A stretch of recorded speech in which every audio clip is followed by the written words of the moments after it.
Aloha, and welcome back to the channel. It's November 14th, 2021, and we're flying to Hawaii with my wife's parents to celebrate their 50th wedding anniversary. We'll be visiting both of Hawaii's national parks, Hawaii Volcanoes on the Big Island and Haleakala on Maui.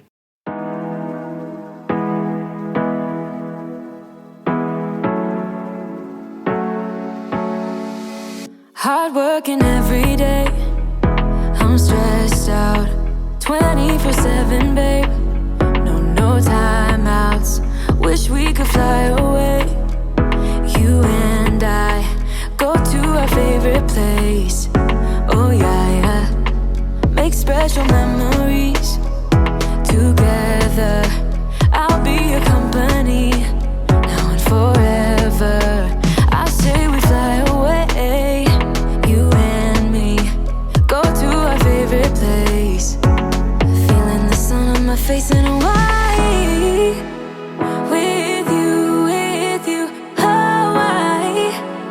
With you, Hawaii. With you, Hawaii. I need a summer breeze, some fresh air to put my mind at ease. No cares. You wanna come with me? Me and you go to our favorite tree. Are you ready now? We jump on a plane now. We're taking away. Yeah, we're taking away. Don't hesitate now. We're taking away. Yeah, we're taking away. We'll never come down. We're going away. Yeah, we're going away. You and me. Feeling the sun on my face in Hawaii. Aloha and welcome to Hilo. We'll be taxiing for the next few minutes. That would be an ocean view for them on the 12th floor.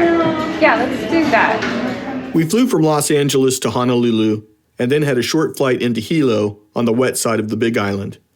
My wife was able to upgrade all of our rooms to ocean views.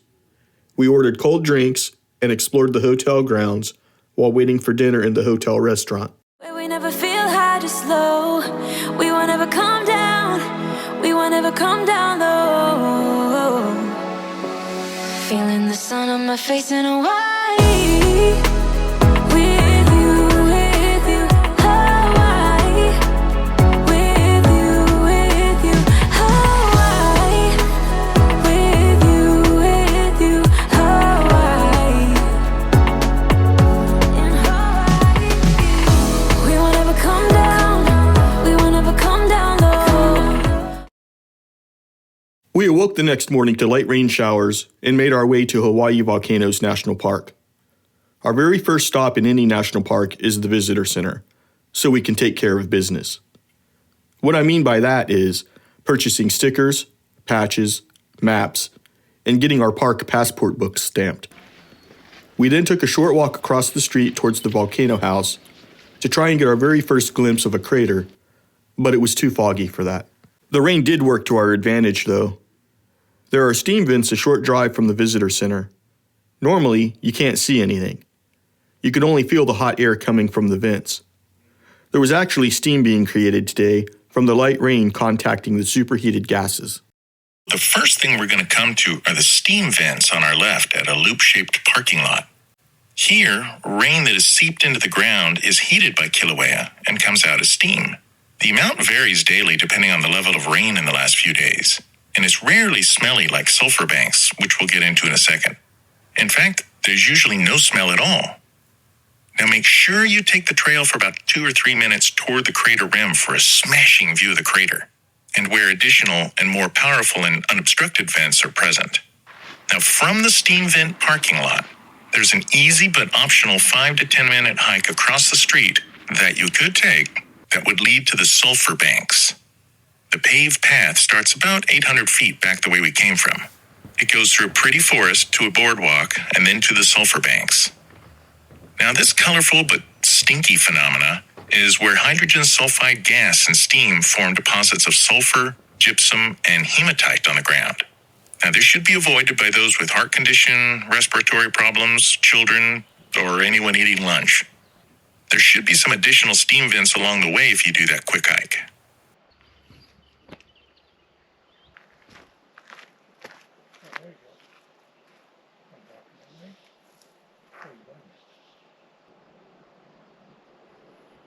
The historic Volcano House Hotel has existed in various forms and locations at the summit of Kilauea since 1846. Lured by the forces of Pele, visitors from around the world have gathered at the iconic inn on the edge of one of the world's most active volcanoes. The restored Volcano House offers 33 historic guest rooms, a dining room, snack bar, lounge, and gift shop, along with cultural events and demonstrations. The Volcano House is just a short walk across Crater Rim Drive from park headquarters and the Kilauea Visitor Center. This is where we decided to stop and have lunch.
This is the Thurston lava tube.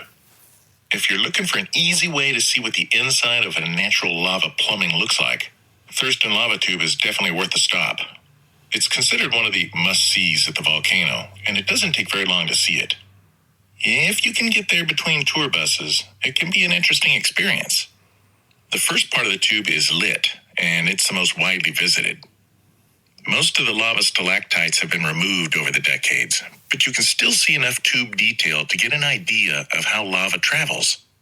Undisturbed lava tubes often have floors that are littered with rocks that fall from the ceiling, either from when the lava tube cooled initially or from rainwater seeping through the cracks over the years. Thurston has been cleaned up and lighted to make it easy to visit. You exit about halfway through the tube. It's a shame that they put up a fence to Thurston's darker half. At the stairs at the end of the tube and past that gate, Thurston continues for about another 1,000 feet, although it seems like more, before it ends abruptly.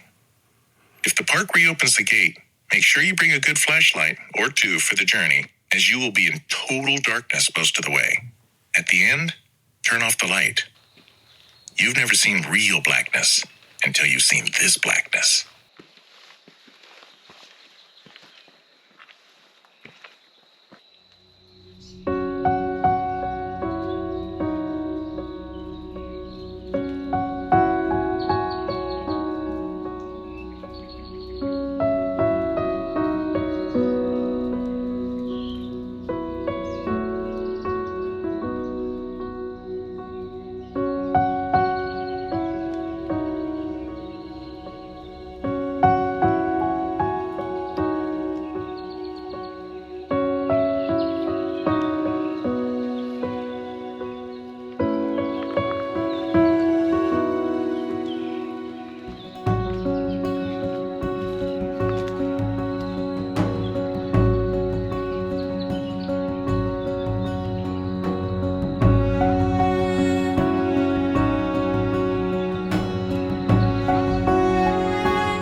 About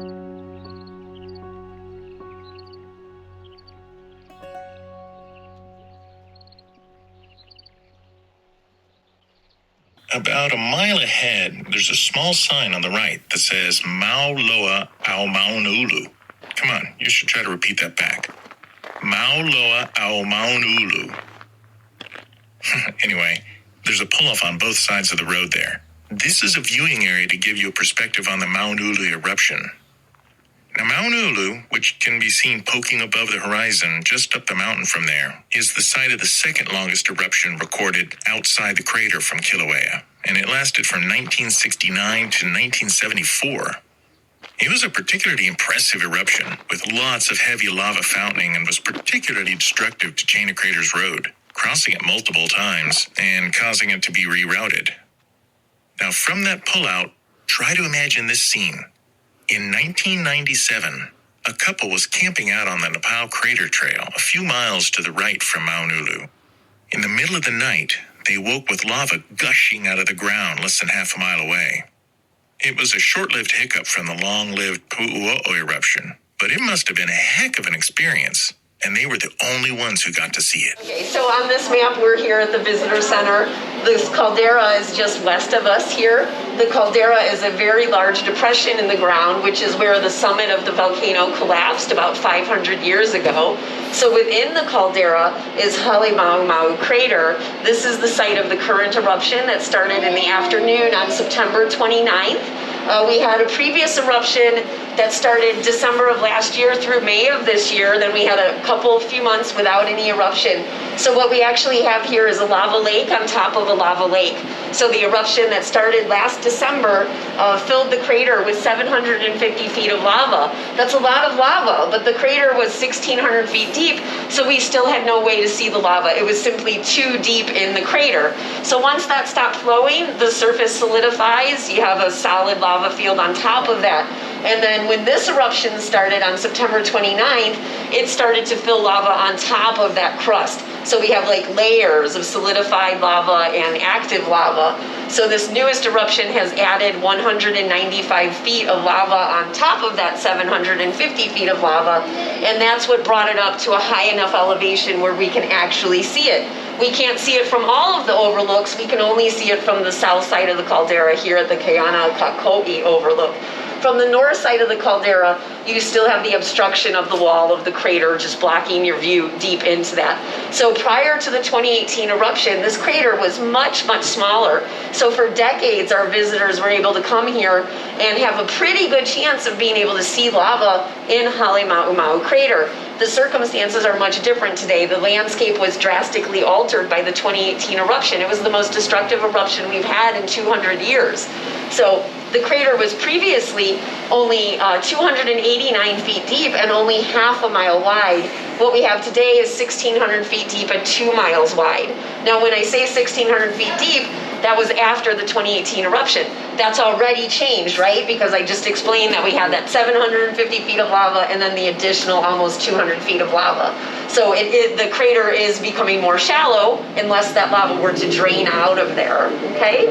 So pretty interesting things to think about, such major changes happening fairly rapidly based on the crater filling with lava.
With temperatures up to 2,200 degrees Fahrenheit, Kilauea erupted the hottest lava ever measured on the volcano. Throughout the eruption, Hawaiian Volcano Observatory scientists entered the crater daily, but never without a clear line of retreat to escape from deadly fumes and blistering cinders. They risked scorched gloves and charred boots to measure temperatures and collect samples of gas and lava to help them better understand the inner workings of Kilauea Volcano.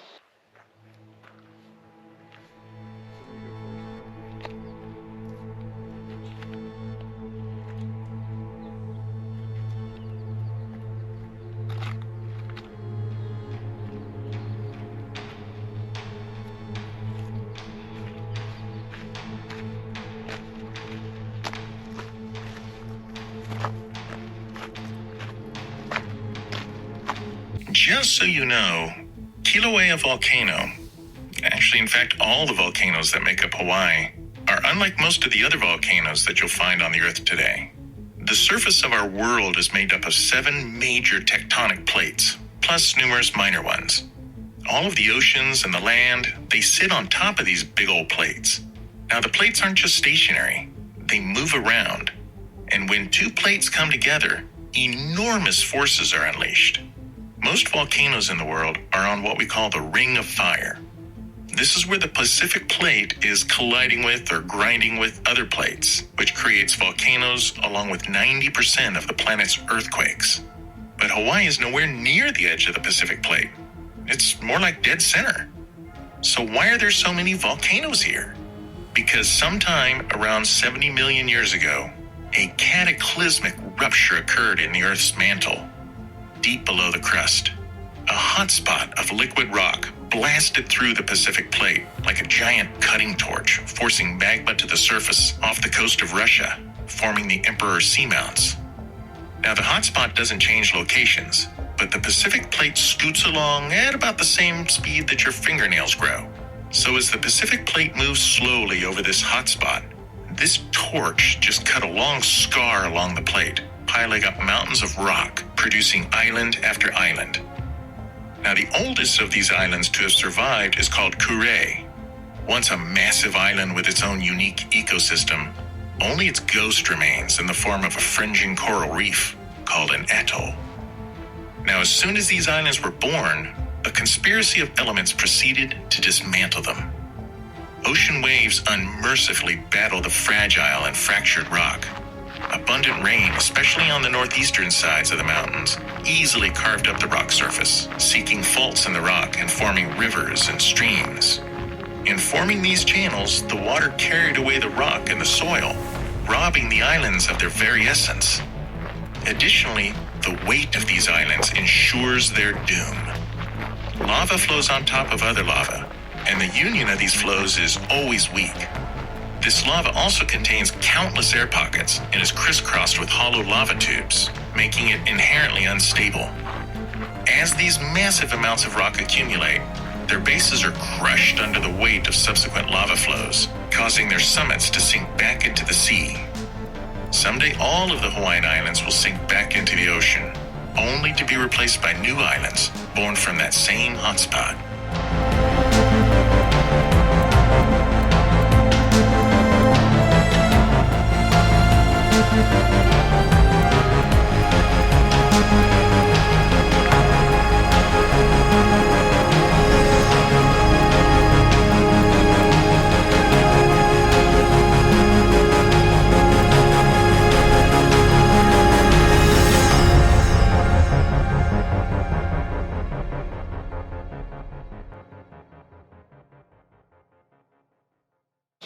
Feels like we were walking across the barren desert. Now we're back into the jungle. I like the jungle. It's so much cooler.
I'd like to have some, but it's against the law,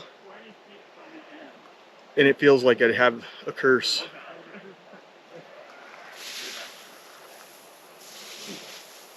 We're coming up to the entrance of the Pu'uhonua Ohona now, also called the Place of Refuge. This is a site of great importance, and it's a fun place to explore. In ancient times, commoners' lives were governed by the kapu system. There was a dizzying number of laws to observe. Those of lower classes weren't allowed to even look at or even walk on the same trails as the upper classes. Men and women were forbidden to eat together. Citizens were not allowed to get close to a chief or even allow their shadows to fall across them. All manner of laws kept the order. The penalty for breaking any of these laws was usually the same: death by club, strangulation, fire, or spear. Hey, it's nice to have choices at least. If the offense was severe enough, the offender's entire family might be executed. It was believed that the gods retaliated against lawbreakers by sending tidal waves, lava flows, droughts, and earthquakes. So communities had a great incentive to dispatch lawbreakers with haste. But if a lawbreaker could elude his club or spear-wielding pursuers, however, he had one way out of his mess: the area's Pu'uhonua, or Place of Refuge. Every island had at least one. This pre-designated area offered asylum. If a lawbreaker could make it here, he could perform certain rituals mandated by the kahuna pule, or priest. After that, all was forgiven, and he could return home as if nothing had happened, regardless of the violation. Pu'uhonua Ohona now is such a place. Designated as a national park by Congress in 1961, it's the finest example of a place of refuge in all the islands. Here you will find neatly kept grounds featuring a remarkable stone wall called the Great Wall. Built in the 1500s, this massive wall is 1,000 feet long, 10 feet high, and 17 feet thick in most places. It separated the Pu'uhonua from the Ali'i Palace grounds. Though the wall has kind of a chiseled appearance, it was made without dressed stones, meaning cut stones, and without any mortar. Also on the grounds, you'll find reconstructed Hawaiian houses, temples, and a few petroglyphs or rock carvings. There are wood carvings of gods, including one that's anatomically correct, assuming that's how the gods were endowed. The reconstructed thatched structure, called Halemaumau Crater, was originally a mausoleum containing the bones of 23 chiefs. Bones were thought to contain the supernatural power, or mana, and therefore assured that the place of refuge would remain sacred. The walk around the grounds here is gentle. Coconut trees, which have an almost magical calming effect, they're scattered all over. From your phone, you can dial a number to listen to a guided tour around the grounds. It'll take about 30 minutes, and it's pretty interesting. It's $20 per car to get in. Hona now is particularly enchanting about an hour before sunset. Swaying coconut trees have a golden glow as large turtles munch limu in the water near the canoe landing. You won't find a more relaxing, soothing place to finish off the day. We had a few hours the next day before our flight to Maui, so we decided to do some exploring around Hilo. We found a few waterfalls and another lava tube. Let's take a ride at the fork up here and follow the signs to Rainbow Falls. Now, these falls change dramatically depending on the water flow. I think moderate flow is best. Too little and the wishbone shape is gone. Too much and it's an undefined roiling mess. The falls are best seen in the morning when the sun is behind you. Hey, fake photo tip here. Rainbows can only be seen when the sun is behind you. So if you ever see a photo with the sun and the rainbow in the same frame, yeah, it's a fake. The cave below the falls is where Kamehameha is said to have buried the bones of his father.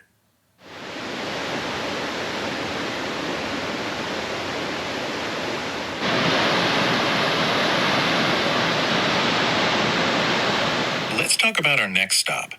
It's called Kalmani Cave, and it was created by the Mauna Loa lava flow of 1881 that traveled 25 miles and threatened the town of Hilo.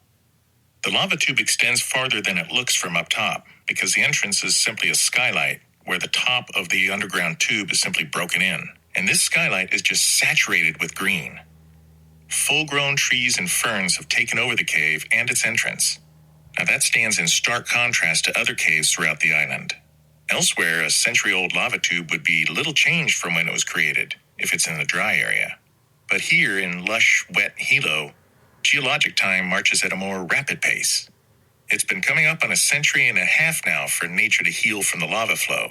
That's an eternity in Hilo. So the cave looks old and worn and rickety. You can take the stairs down to the bottom and peer in. Once down there, most people are immediately attracted to the large opening to the right, never even noticing the cave entrance to the left. Now remember, this is simply an interruption in a 2-mile-long lava tube. If you have a flashlight, well, make that 2. I mean, it gets so dark in there you can't tell if your eyes are open or closed. Anyway, if you've got flashlights and sufficient nerve, you can go cave exploring. Called spelunking, in case that's the only word you forgot in your last crossword puzzle. Now, the cave to the right has more low overhangs between long stretches of tall ceilings, but the formations are more fascinating. To your left, after an initial low overhang, the cave is more cathedral-like. Tree roots occasionally poke through the ceiling. You could spend hours exploring this lava tube if you wanted. This lava flow came within 1.5 miles of Hilo Bay, and at the time, Princess Ruth was sent from Honolulu to save Hilo. She was the heir of Kamehameha the Great and inherited his immense size and presence. She stood at least 6'2" and weighed between 400 and 450 pounds. Add to this her immense wealth and royal bearing, and she was not a woman to be trifled with. The princess came to the Big Island and stood in front of the lava flow, beseeching Madame Pele to stop the lava. That night, she slept in front of the advancing lava flow, and by the morning, it had stopped. This farmer's market was a few blocks from the hotel, and our stay in Hilo wouldn't seem complete unless we stopped for a short visit.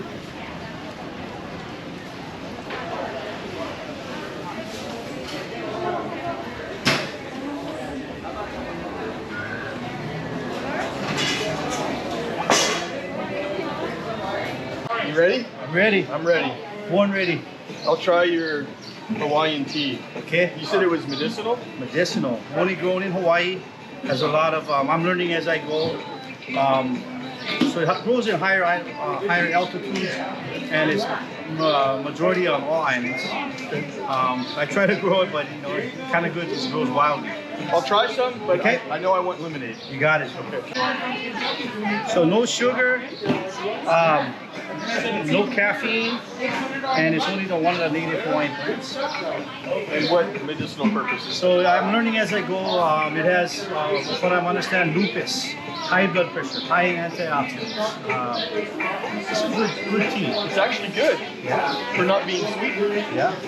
That's really good. So our very last adventure before leaving the Big Island was this small island which the locals call Coconut Island. Officially known as Moku Ola, the shallow pools are great for swimming, and you can jump off the remnants of an old tower. It's a sacred place for native Hawaiians who would bury the umbilical cords of their newborns under the rocks. Legend has it that swimming around the island 3 times will heal any ailments you might have.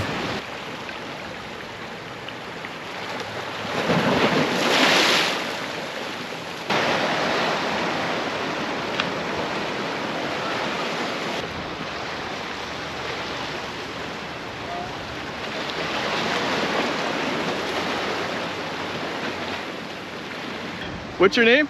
Okay, cool. Kepua? Yes. All right.